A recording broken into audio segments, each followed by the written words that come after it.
प्रस्तुत छ कथा अकिञ्चन। कथाकार सुमन शिरीष पोखरेल।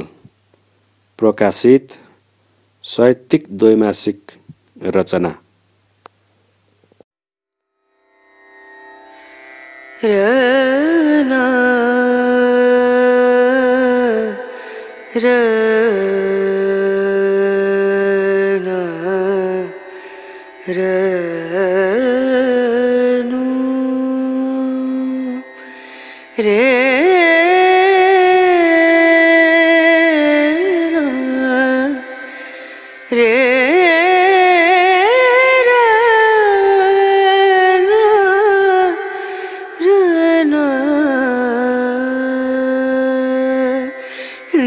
नजरिया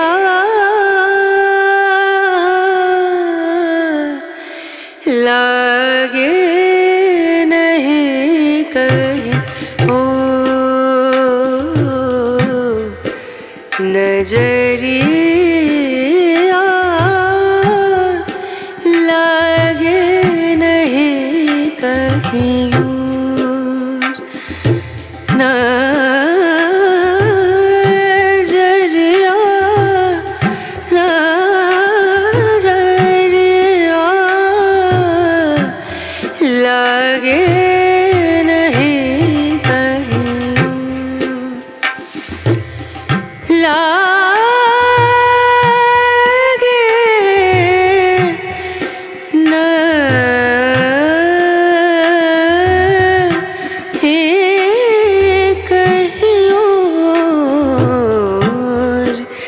नजरिया लागे नहीं कहीं ओ नजरिया लागे नहीं कहीं। हिजो आज सामाजिक सञ्जालमा एउटा भिडियो साह्रै भाइरल भइरहेको छ। अत्यन्तै कहाली लाग्दो र पीडादायी त्यो भिडियो हेर्ने जो कसैको पनि आँखा रसाउँछ। उक्त भिडियोमा एकजना मानसिक सन्तुलन गुमाएकी वृद्ध गाउँको चौतारीमा बसेर कहिले हाँस्दै, कहिले रुँदै, कहिले पुरपुरो ठोक्दै गरेको देख्न सकिन्छ। मैले विस्तृतमा त्यो भिडियो हेरेँ। भिडियोले मेरो मन साह्रै नराम्ररी चस्काइदिएको छ। त्यो भिडियो मेरै पुर्ख्यौली गाउँकी वृद्ध महिलाको रहेछ। मैले उनलाई चिने। एउटा चिकित्सकको हिसाबले म उनलाई केही उपचार गर्न सक्छु कि भन्ने सोचेर आज म आफ्नो पुर्ख्यौली गाउँतर्फ प्रस्थान गर्दैछु। बाटो काट्न सजिलो हुन्छ। म तपाईँलाई आजभन्दा 20 वर्ष अघि हाम्रो गाउँमा घटेको उनी वृद्ध सम्बन्धित एउटा कारुणिक कहानी सुनाउँदै हिँड्छु।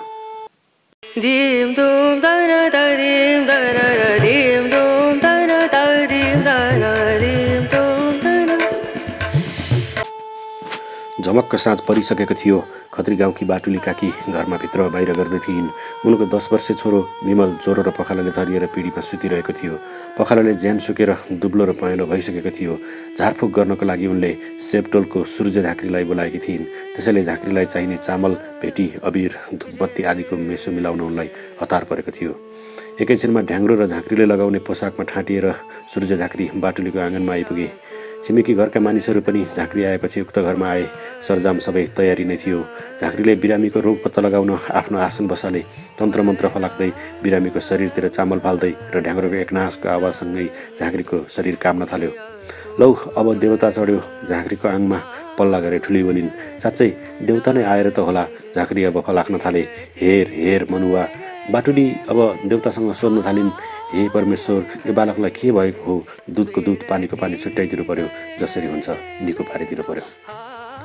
छिप्पिसकेको साँझ, चकमन्न वातावरण। परपरका घरहरूमा पनि ढ्याङ्ग्रोको ताल मिलेको आवाज प्रष्ट रूपमा सुनिन थाल्यो। गाउँघरहरूका मानिसहरू पनि बाटुलीको घरमा झरे। सुर्जे झाँक्रीले बिरामी चट्टै बनाउँछन् भन्ने उनीहरूको विश्वास पहिलेदेखि नै थियो। तन्त्र मन्त्र र झारफुक नै थियो झाँक्रीको बिरामीलाई निको बनाउने अचुक अस्त्र।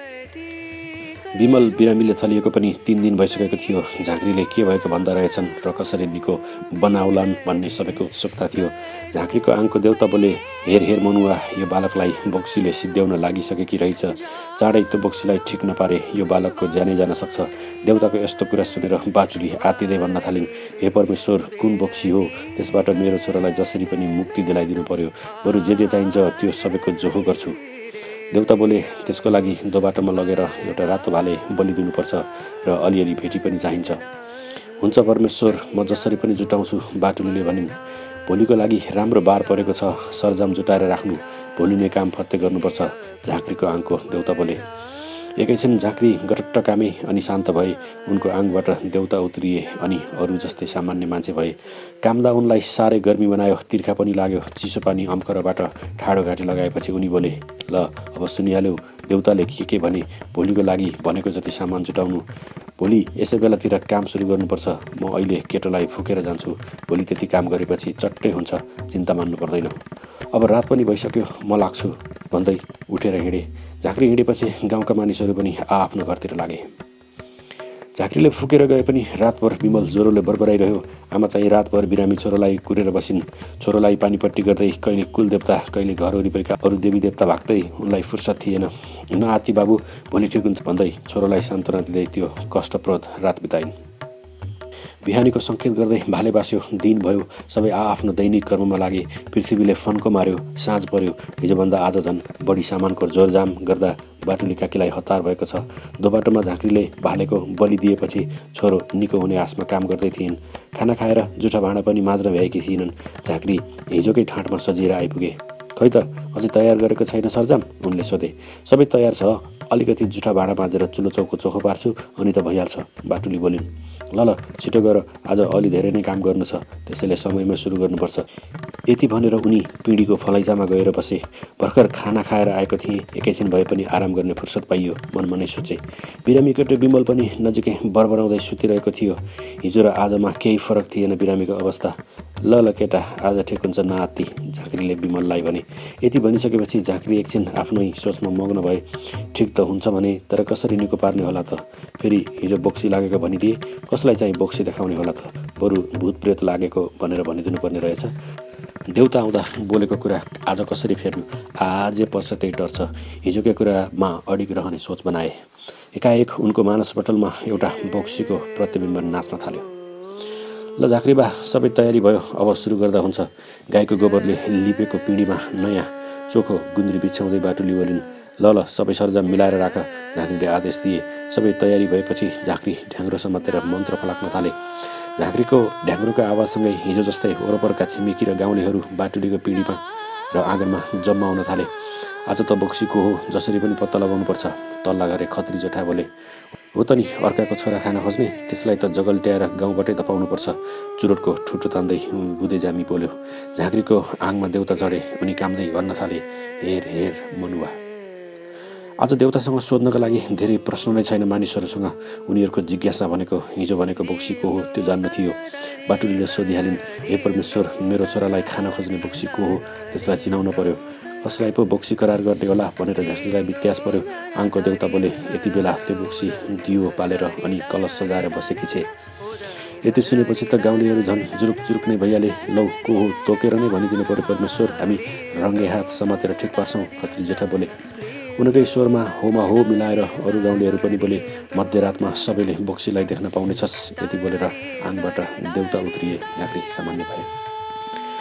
अब के गर्नुपर्छ झाँक्री बा? बाटुलीले सोधिन्। अब एकछिनपछि पहिला दोबाटोमा लगेर भालेलाई बलि दिनुपर्छ, अनि त्यसपछि सिधै मध्यरात पारेर बोक्सीको घरमा नै गएर त्यसलाई ठिक पार्नुपर्छ। झाँक्रीले यति भनेपछि उपस्थित गाउँले सबैजना जुस्सिए। अनि बोक्सी चाहिँ को हो क्या झाँक्री बा? बुधे जामीले सोध्यो। मलाई के थाहा त, मैले भनेर हुने हो र? आङमा देउता आउँदा उनैले भन्ने हो नि। अहिले एकछिनमा आङमा देउता चढेको बेला म त्यसकै घरमा पुर्याइदिउँला भएन? झाँक्री बोले। एकछिन सबैजना गफिए। कोही चुरोट, कोही सुर्तीको तलतल मेट्नतिर लागे। कति बजे जेठा? झाँक्रीले सोधे। 11:30 हुन लाग्यो झाँक्री बा, खत्री जेठा बोले। ल त्यसो भए अब बेला भयो।